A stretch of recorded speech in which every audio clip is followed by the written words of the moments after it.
क्या आप चाहते हैं कि आपकी एक्सेल ड्रॉप डाउन लिस्ट अपना अपडेट हो जाए जब भी आप उसमें कोई नया प्रोडक्ट डालें, या फिर एक डिपेंडेंट ड्रॉप डाउन बनाना चाहते हैं जैसे कैटेगरी सेलेक्ट करते ही उसके हिसाब से सब कैटेगरी दिखने लग जाए। कैसे करेंगे इसे, आइए समझते हैं।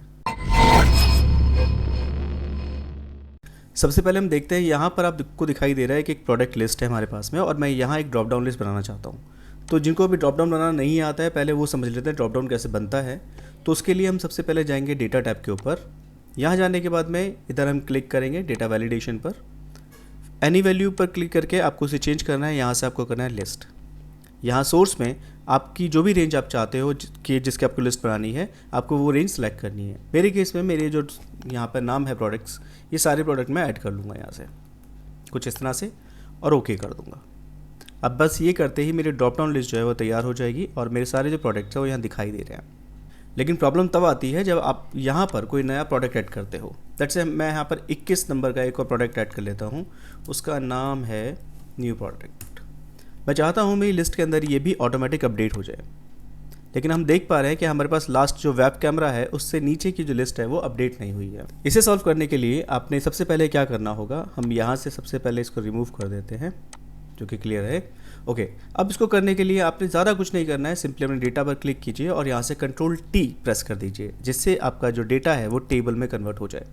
टेबल में कन्वर्ट होते ही ये ऑटोमेटिक चीज़ें लेना शुरू कर देगा। जैसे हम यहाँ से 21 प्रेस करते हैं, आगे बढ़ गया यहाँ से न्यू प्रोडक्ट। अब यहाँ हम जाकर देखेंगे अपने टैब के ऊपर, तो यहाँ हमारे पास नया प्रोडक्ट आ गया है। तो अब से जब भी हम अपनी लिस्ट के अंदर कोई नया प्रोडक्ट ऐड करेंगे ये ऑटोमेटिकली अपडेट हो जाएगा। आई होप आपको ये समझ में आ गया होगा। डिपेंडेंट ड्रॉप डाउन बनाने से पहले आप समझ लीजिए ये होता क्या है। बेसिकली हमारे पास यहाँ 3 अलग अलग कैटेगरीज हैं और उनके प्रोडक्ट्स हमारे सामने हैं। हम चाहते हैं जैसे ही हम एक पर्टिकुलर कैटेगरी को सिलेक्ट करें, सिर्फ उसी पर्टिकुलर कैटेगरी के प्रोडक्ट ही हमारे सामने ओपन होने चाहिए। ऐसा करने के लिए हमें सबसे पहले क्या करना होगा, हम चलेंगे डेटा टैब के ऊपर, again data validation, any value की जगह इसे कर देंगे लिस्ट। सोर्स में हमारी हेडिंग्स को हम यहाँ से ले लेंगे और ओके कर देंगे। ऐसे करते ही हमारे पास ये तीनों कैटेगरीज हमारे सामने आ गई हैं। अब हम चाहते हैं कि जैसे हम यहाँ पे एक कैटेगरी सेलेक्ट करें, उसका प्रोडक्ट यहाँ आ जाए, तो उससे पहले हमें एक काम और करना होगा। अब आगे बढ़ने के लिए आपको उस पूरी शीट को सिलेक्ट करना होगा। इसके बाद आपने जाना है फॉर्मूला पर, यहाँ से आप क्लिक करेंगे क्रिएट फ्रॉम सिलेक्शन पर। इसके बाद यहाँ 2 ऑप्शन टिक है आपके पास में, टॉप रो और टॉप कॉलम। बेसिकली ये आपकी लिस्ट को एक नाम प्रोवाइड करते हैं। हमारे कोई भी हेडिंग राइट में या लेफ्ट में नहीं है तो हम यहाँ से इसको नहीं लेंगे। हमारे पास टॉप रो दिखा रहा है, इट मीन्स जो भी हम कैटेगरी का नाम या सिलेक्शन का नाम बनाएंगे वो कहाँ से होगा, तो वो हमारे टॉप रो से होगा। ये जो नाम हमारे पास है इसी से होगा। इसको हम ओके कर देते हैं। इसको देखने के लिए हम अपने नेम मैनेजर पर जाके देख सकते हैं। यहाँ आप देख रहे हैं बिस्किट और उसके जो कैटेगरीज के जो प्रोडक्ट है वो हमारे सामने आ गए हैं। चॉकलेट के आ गए हैं, कोल्ड ड्रिंक के आ गए हैं। ठीक है, ये हो जाने के बाद में अब आपने क्या करना है, अपने उस सेल के ऊपर जाना है जहाँ पर आप उस कैटेगरी को या सब कैटेगरी को दिखाना चाहते हैं। यहाँ जाने के बाद में आप क्लिक करेंगे डेटा टैब के ऊपर, डेटा वैलिडेशन, एनी वैल्यू की जगह आप कर देंगे लिस्ट। और अब यहाँ आपने क्या करना है, सोर्स में आपने एक फॉर्मूला अप्लाई करना है विच इज़ इनडायरेक्ट।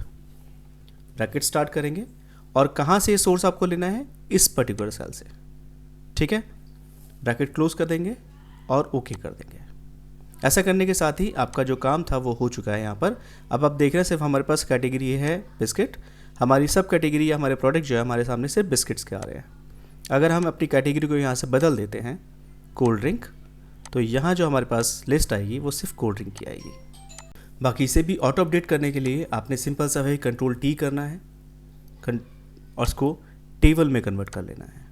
अब जब भी आप इसमें कोई नया प्रोडक्ट ऐड करते हैं, ये ऐड करते ही क्या ये हमारी कोल्ड ड्रिंक कैटेगरी में आ गया है, तो यहाँ आप देख सकते हैं ये कैटेगरी में ऑटोमेटिकली अपडेट हो गया है। तो आई होप आपको आज का वीडियो समझ में आया होगा। अगर कोई कन्फ्यूज़न है या कुछ और जानना चाहते हैं तो आप हमें कमेंट करके बोल सकते हैं। मिलते हैं अगले वीडियो में, तब तक के लिए सायोनारा।